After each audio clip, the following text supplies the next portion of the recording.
The financial crisis of 2008 sent the US economy reeling and caused many people to go looking for new models for making a living. One many turn to is the worker cooperative, where workers own a share of the company and have a chance to run a business that also serves their community. But co-ops aren't easy, and they aren't for everybody. Own the Change, Building Economic Democracy One Worker Co-op at a Time, takes a look at what it takes to get a worker cooperative off the ground. If you want to know more, there are materials on our website that you can use to try it yourself.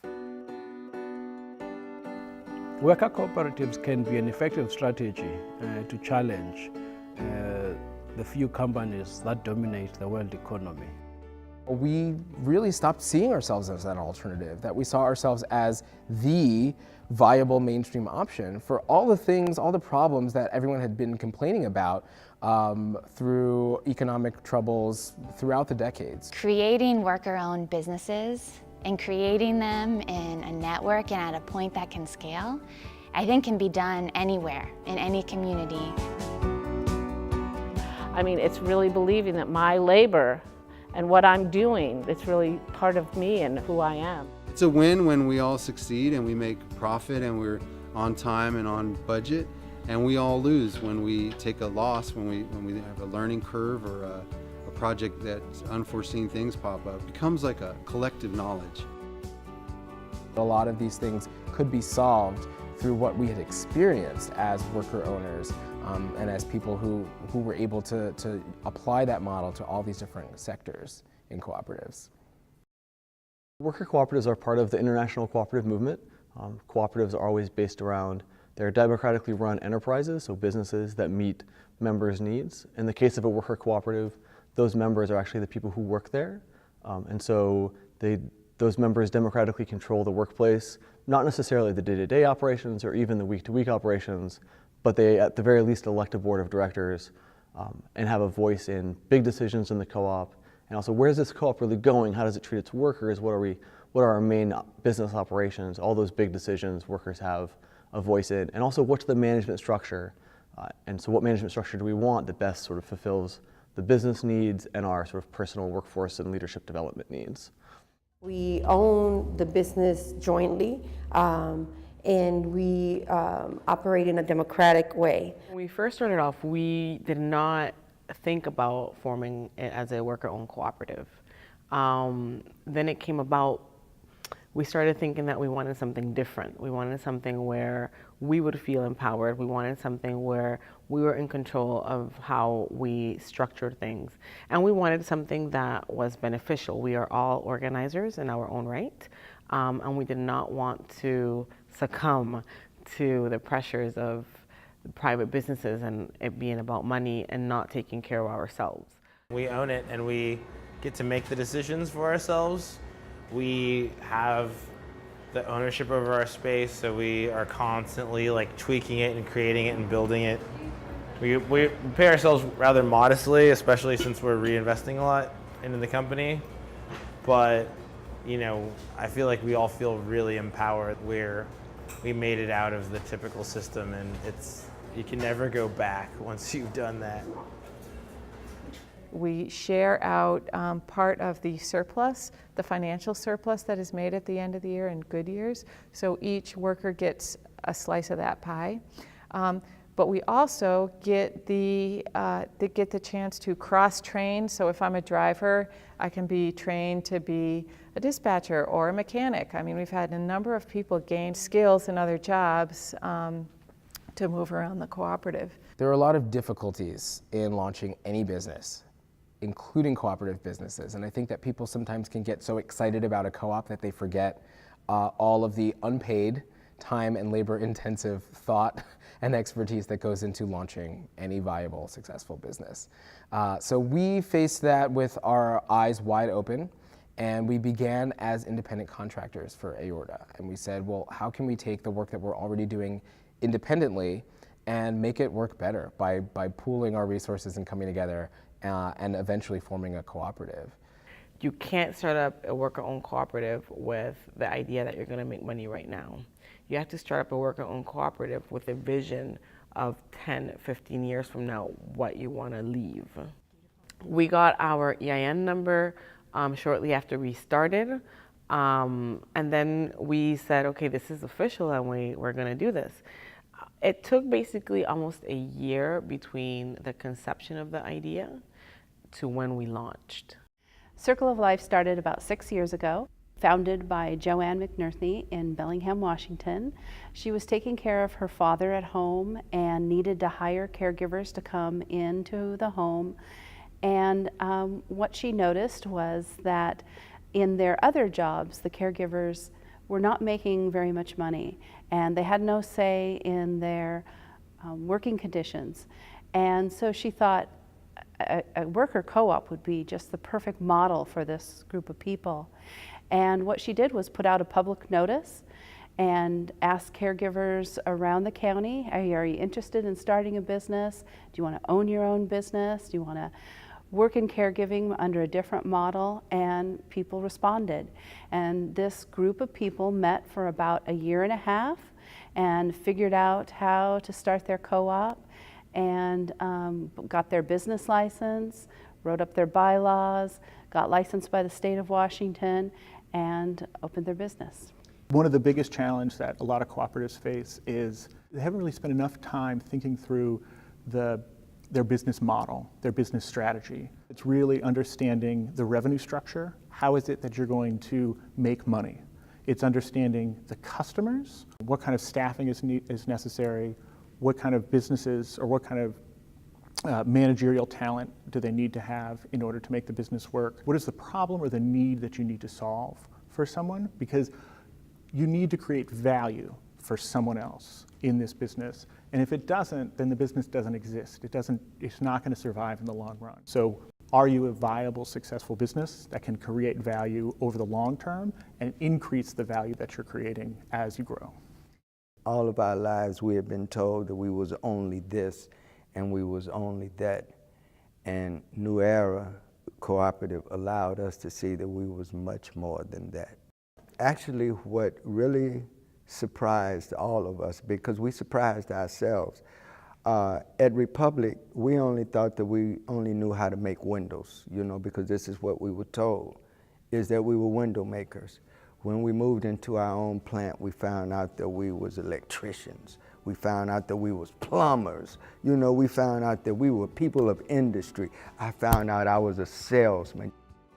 I would say the biggest factor for success for a co-op during the start-off phase, it is rooted in this, the relationships of the founders and the understanding and agreement they have with each other and their level of education and training on, number one, how to run the business.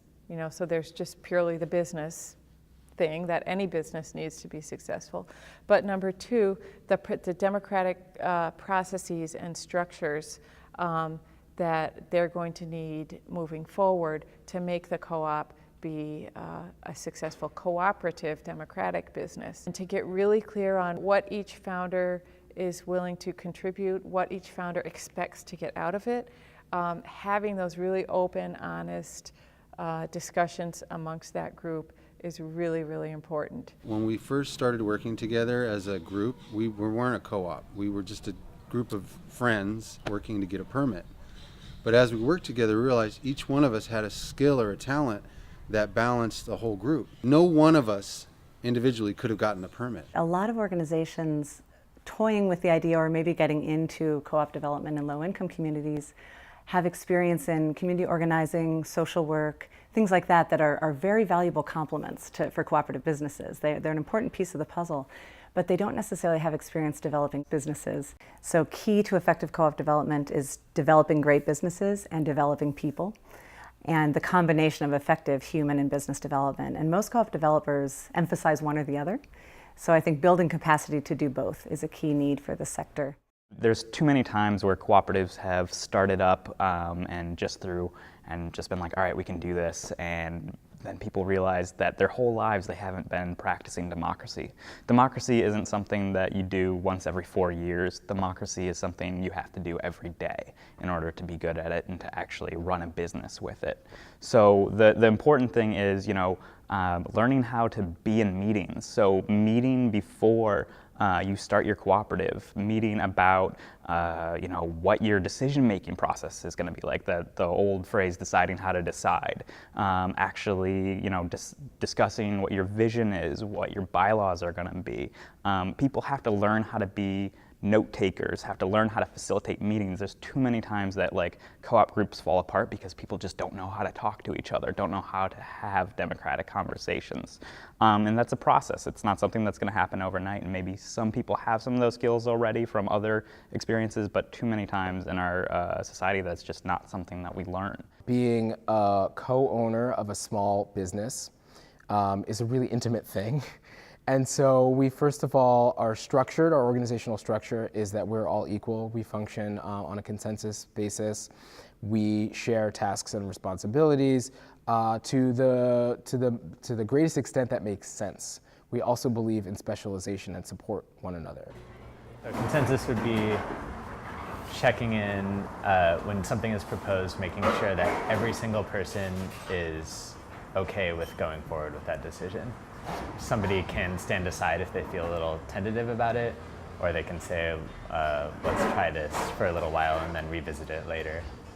What we learned was, or I learned from one of our coaches, was vertical implementation in the field, horizontal decision making at the board level. So what does that mean? We're not all equal. Oh no, co-ops don't want to hear that. No, we're not all equal. Some people have more skill and knowledge than others. We all have an equal vote. We all have an equal say, but we don't all have equal skills and knowledge. So what that means is when you're working on a board level, everyone sits on an equal level around a circle or however, and we speak and vote and treat each other as equals. But when we get into the field, it could change a lot because one person has a whole lot of knowledge and has to impart that to a lot of other people. And you don't necessarily want everyone in the decision-making process in the field. You want their inclusion, and they want them to look out for ways to make things easier or quicker or more profitable, but you don't want a conversation at every fork in the road. You want to have a leader who takes you through the process in the field, meaning on the construction site. But when you come into the office, it's kind of like you leave that away. You hang those hats up, and you all wear the same hat in the office. To actually get the capital to start a cooperative it's a difficult process. You can try to scrape together little bits you have, what I call the cracks in the sidewalk strategy.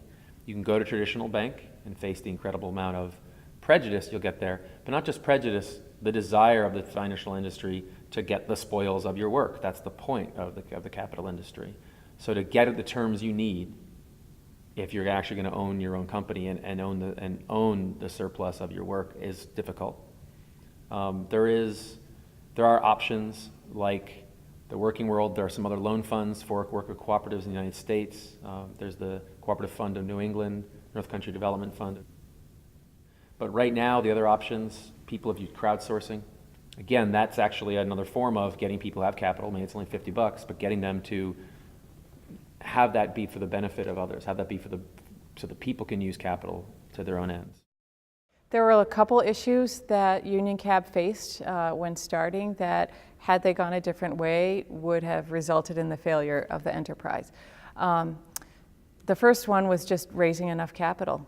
And the original founders really dug deep into their pockets, hit up their family members, and were again lucky enough to get this publicly financed community development block grant to help with their initial capitalization. And that was, touch and go, I think, for a while. Our wages are not as simple as saying we get paid, we charge a certain amount per hour, we get paid that, and we keep it moving. In our model, and this took a long time to go back and forth and negotiate with each other, we had people that would help us. We did a retreat dealing specifically with this, We had Green Worker Cooperative through its Co-op Academy provide support with this decision, and we had an attorney from the Urban Justice Center that does cooperative law, basically, help us through this as well. So it wasn't just as simple as, oh, a lot of people might think that it's like, oh, you get together and you develop your own stuff.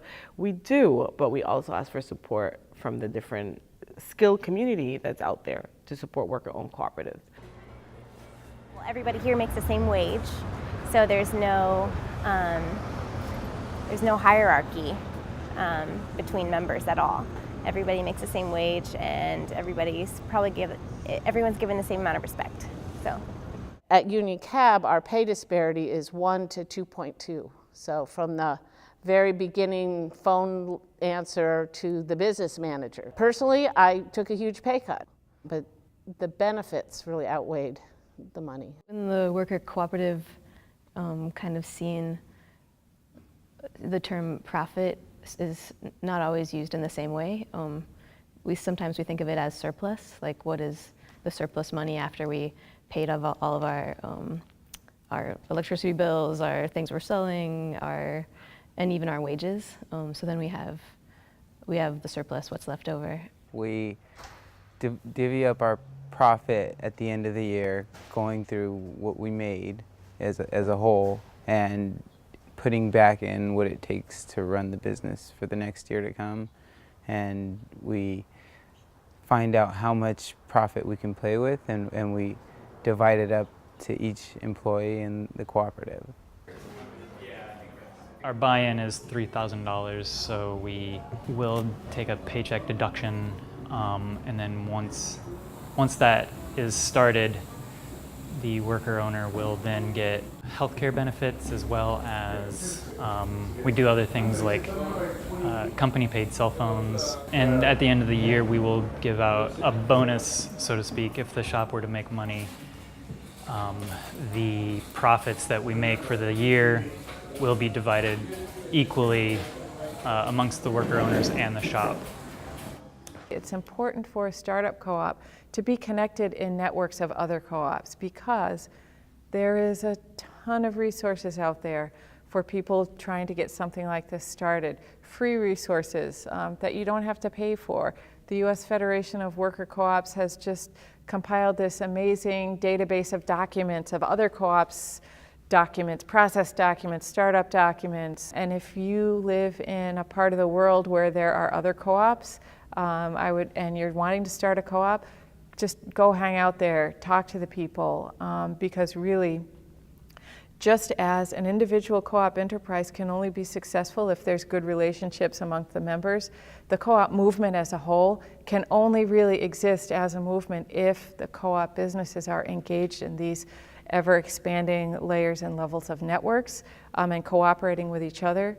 That brings a value that is not financial or even quantitative, but that is life-giving. It's really the life of the co-op. I do feel that the small cooperative initiatives and small cooperatives have a really important place in our ecosystem, and actually when they come together, they can kind of create something that's bigger than the sum of its parts as well. But I feel that the greatest need is for larger cooperatives within our ecosystems and for systems change.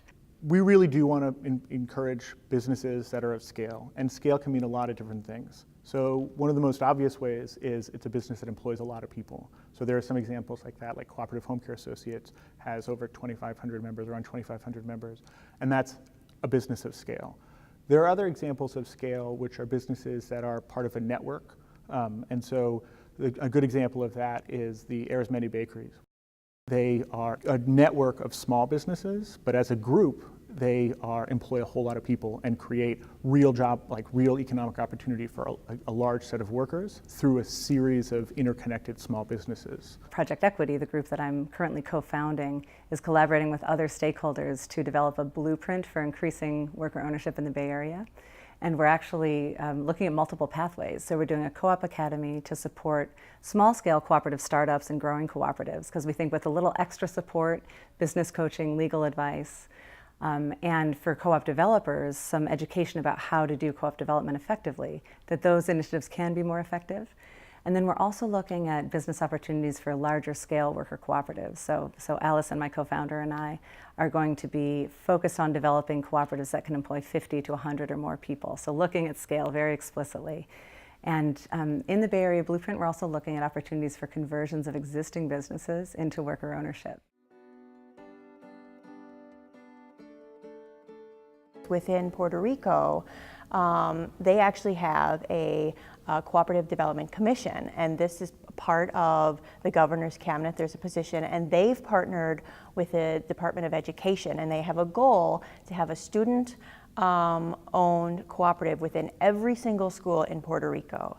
If you read the legislation, it really gets into the idea of developing and an understanding of the cooperative model and how it can be used. And so when these students get into and start contributing to the economy, it'll be part of their foundation. It's not an alternative. It's part of what they believe in, what the economy can do for them, and using the cooperative model to achieve their goals and the community's goals. I'm somebody who does economic democracy. I'm somebody who does cooperatives, and I want to see cooperative development lift up communities throughout the Delaware Valley, throughout my region. We're a part of this bigger movement. We actually represent so much just by existing, just by showing people that it's possible, being successful and being a living, breathing, working example of, you know, a better way to do things, to do business.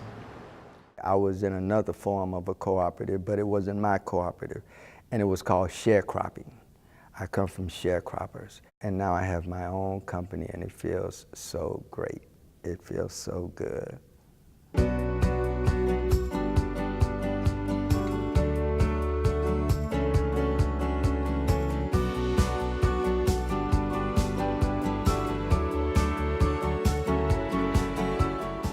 This documentary was made possible by the National Cooperative Bank, the Surdner Foundation, the Fund for Democratic Communities, and all the contributors to our crowdfunding campaigns.